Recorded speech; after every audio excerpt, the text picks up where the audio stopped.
Imagine, for a moment, that the desert inside you could speak. Not the literal dryness of a parched throat, but the silent ache behind your thoughts, the emptiness that surfaces in the quiet hours, the thirst for meaning, for direction, for something real in a world drowning in noise. Now imagine someone telling you that the cure for that thirst is not outside, but hidden within an ancient phrase, one so strange, so provocative, that most people dismiss it without ever grasping its power. In the Gospel of Thomas, saying 13, Jesus utters a riddle wrapped in mystery. He says that if you drink from his mouth, you will become like him, and you will never thirst again. What does that even mean?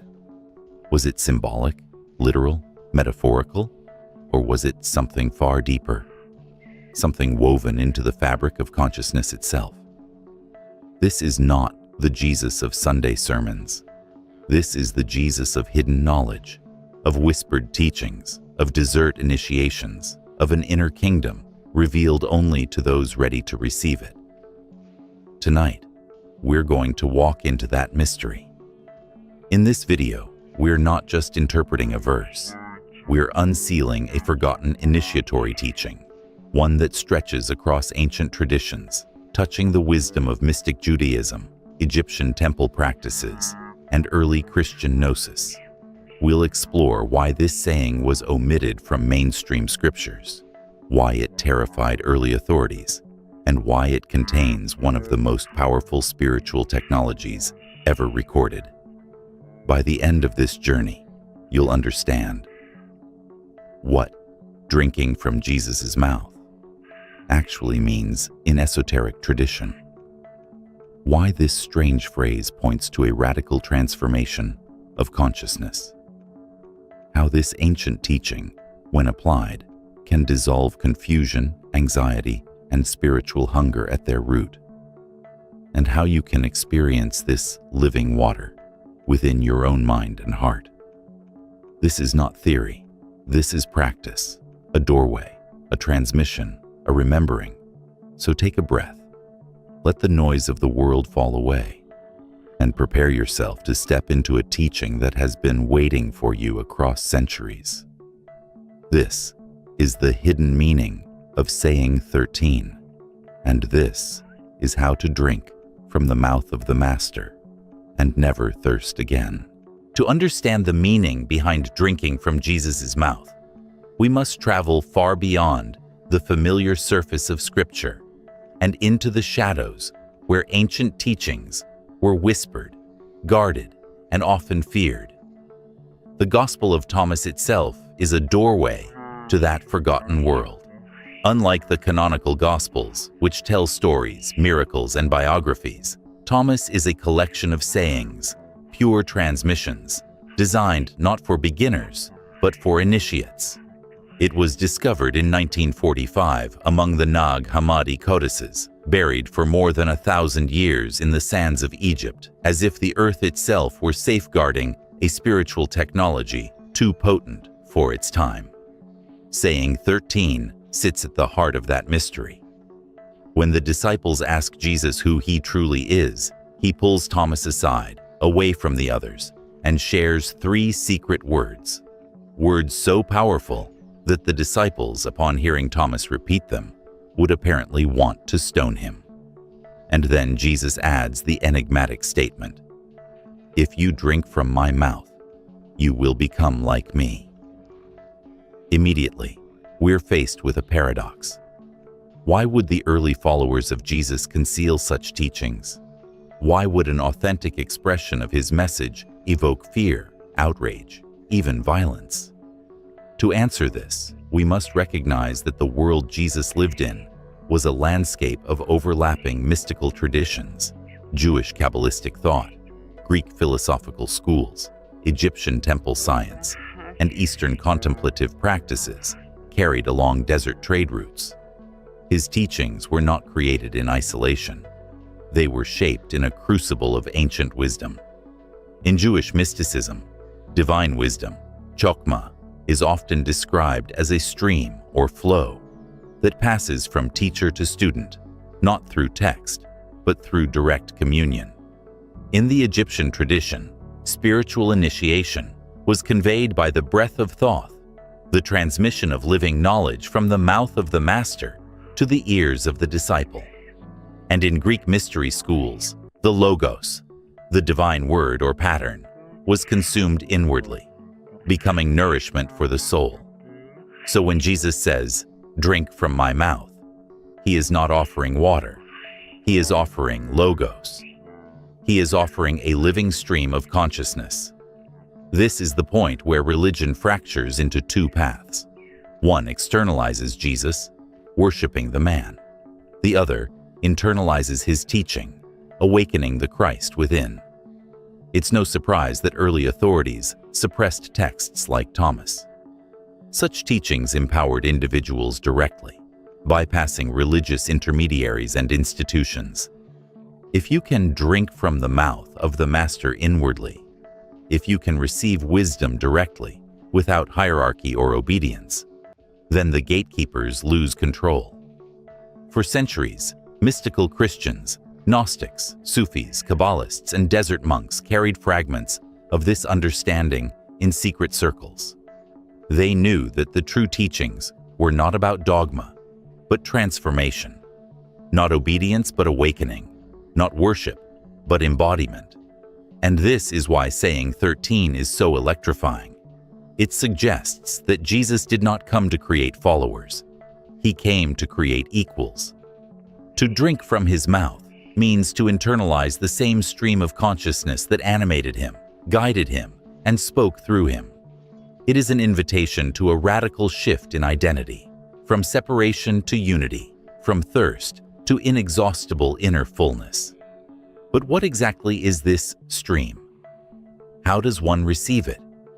And why did Jesus choose Thomas, of all disciples, to hold this secret?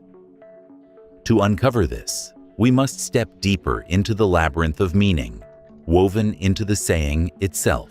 To begin unraveling the mystery of drinking from Jesus' mouth, we must first understand what Jesus is actually offering and what Thomas, uniquely, was capable of receiving.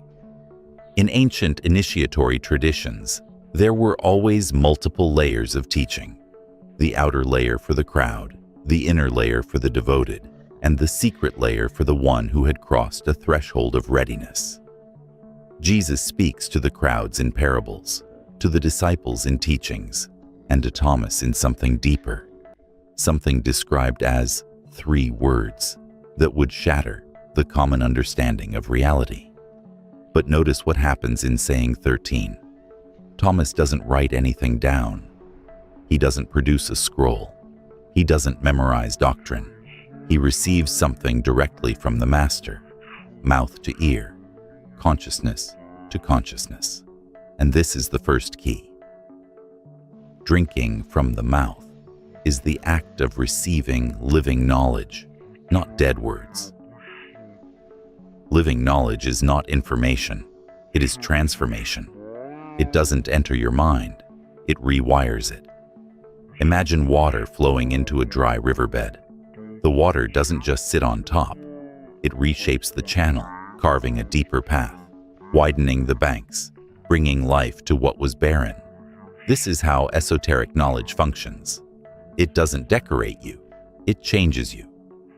When Jesus speaks of living water, he is referring to a current of awareness, the Logos, the divine intelligence that animates all life. To drink from his mouth is to align your consciousness with this current until you feel it moving in you as naturally as breath. But here's where the metaphor deepens. In ancient spiritual language, the mouth is not simply the physical organ. It is the gateway of expression, the place where the inner becomes outer. When Jesus pours truth through his mouth, he is giving Thomas access to the inner wellspring from which his own words arise. And this brings us to the second key. To drink from the mouth of Jesus is to drink from the same source that Jesus drinks from. He is not giving Thomas his wisdom. He is giving Thomas access to the origin of his wisdom. This is why Jesus says, elsewhere in Thomas, "The kingdom is inside of you, and it is outside of you." The stream he offers is not something foreign. It is something forgotten, something buried within your own being. Thomas could receive this because he was willing to listen without resistance, without preconceptions, without fear of losing his identity. He was empty enough to be filled.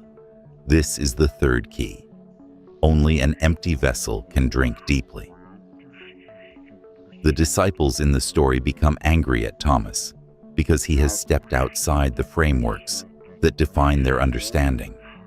He is no longer repeating teachings. He is embodying them. He no longer sees Jesus as an external savior. He sees him as a mirror reflecting a deeper truth within himself. And this is where most people turn away, because the implications are stunning. To drink from the Master's mouth is to accept that the Master is not separate from you.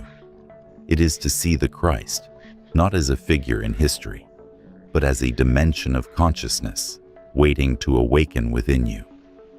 This is why the saying was dangerous. This is why it was hidden. This is why it transforms everything. But so far, we've only uncovered the surface. The deeper layers, how this drinking actually happens, the hidden symbolism of the mouth, and the reason Jesus singles out Thomas, lie in the next fold of the mystery. Let us now step into the second half of the teaching, where the metaphor reveals its full power. To truly grasp the depth of saying 13, we must move from symbolism to essence, from imagery to the underlying mechanism of awakening Jesus is pointing toward. In part 1, we uncovered the idea of living knowledge, of consciousness pouring from one being into another.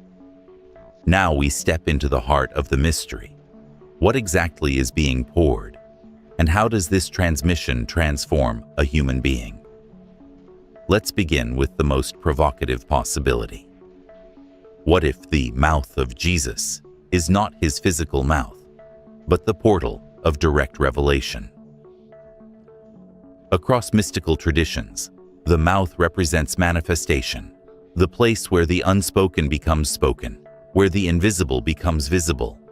In Kabbalah, this is the transition from Yesod to Malkuth, the flow of pure essence into the world of form. In the Egyptian mysteries, the mouth is the symbol of the god Ptah, who creates reality through speech. In early Christian Gnostic teachings, Christ is the Word made flesh, meaning the divine pattern taking form. So when Jesus says, "Drink from my mouth," he is saying, "Enter the stream of consciousness from which my words emerge." This is not a metaphor for blind faith. It is an invitation to enter the same dimension of knowing that Jesus himself operated from, what mystics call the inner light, noetic perception, or the living truth. It is the awareness that sees through illusion, that perceives reality as interconnected, that experiences the divine not as an external deity, but as the very substance of existence. And this is where the deeper paradox emerges. The Master does not give you knowledge. The Master awakens the knowledge already sleeping within you. In saying 108 of Thomas, Jesus says, "Whoever drinks from my mouth will become as I am. I myself will become that person." This is an astonishing statement. It suggests that the boundaries between teacher and student dissolve in the moment of transmission. The I and the you merge into a single field of awareness. To drink from the Master's mouth is not to imitate the Master. It is to realize the Master within. And this leads to the question, why Thomas? Why does Jesus choose him again and again as the vessel for these deeper teachings? Historically, Thomas was known as Didymos, meaning the twin. Not because he had a biological twin, but because he understood himself as the twin of the Christ, the reflection of that inner presence. Thomas doesn't worship Jesus. He recognizes what Jesus is pointing to. This is why he can stand in the presence of the Master without collapsing into dependency or devotion. He is not seeking salvation. He is seeking self-realization. This is the fourth key. Thomas represents the awakened disciple, the one who sees the Christ in himself. And this is precisely why the other disciples recoil when Thomas repeats the 3 words Jesus gives him. Those 3 words, never recorded, were likely not a phrase, but a recognition, a revelation about identity so radical it shattered the old paradigm.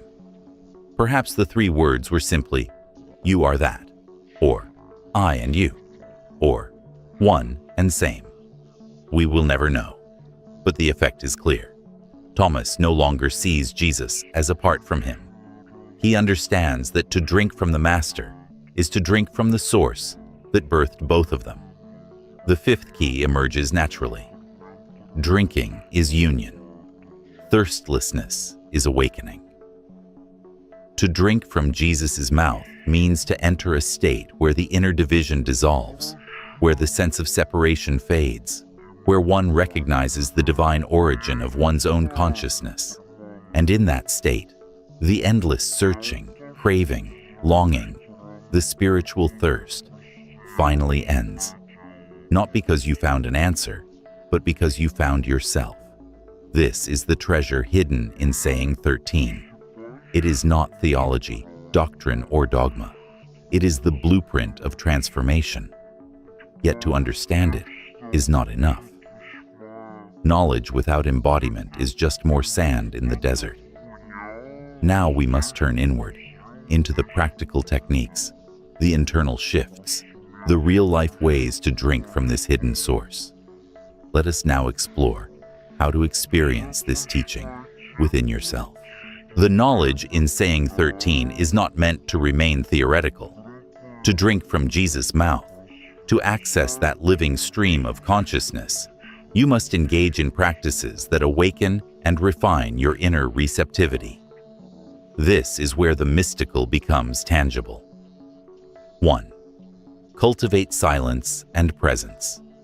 The first step is learning to be still. Not the superficial quiet of a busy mind, but a deep, immersive presence. In the desert of your mind, thoughts are like shifting sands. True thirstlessness begins when the noise settles.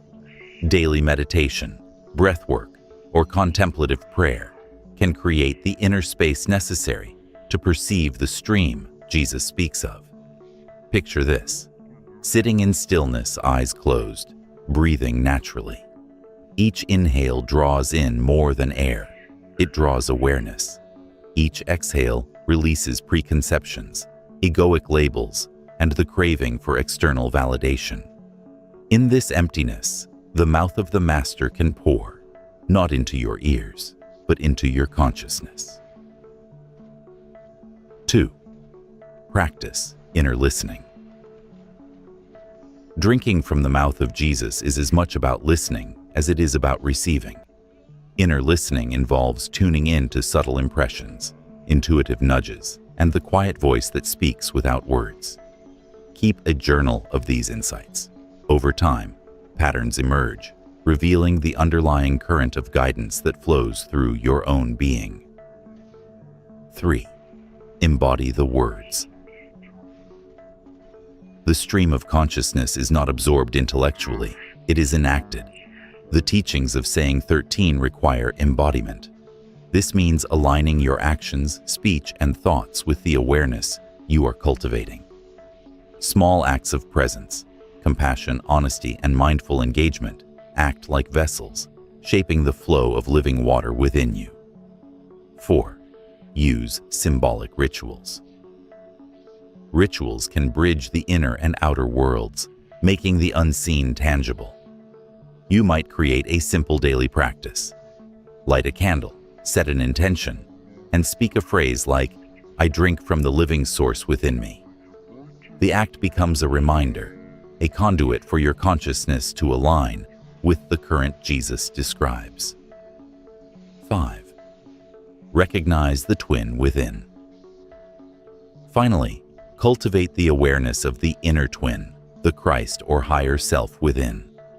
This is the principle Thomas embodies, the recognition that the Master is not outside, but mirrored inside. When you see yourself as the vessel already containing the source, thirst disappears.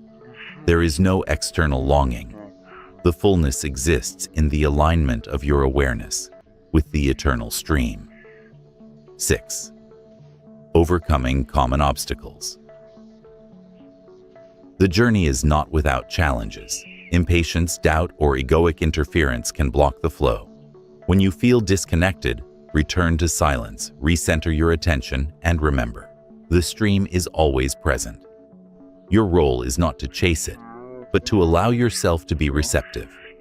Trust in the process of gradual attunement. These practices are not mystical gimmicks.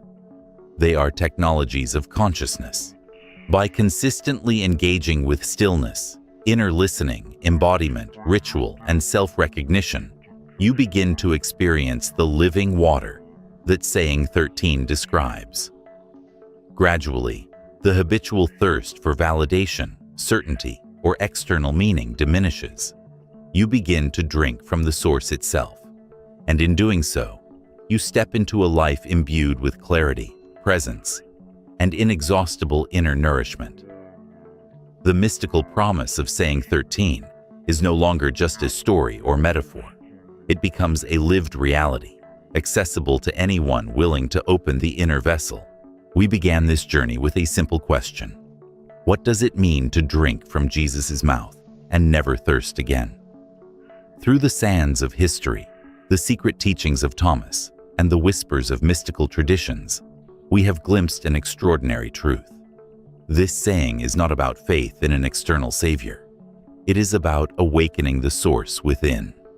It is about drinking from the living current of consciousness that flows through all beings, a stream that can transform emptiness into fullness, separation into unity, and longing into inner abundance. To drink from the Master's mouth is to dissolve the boundaries of teacher and student, other and self.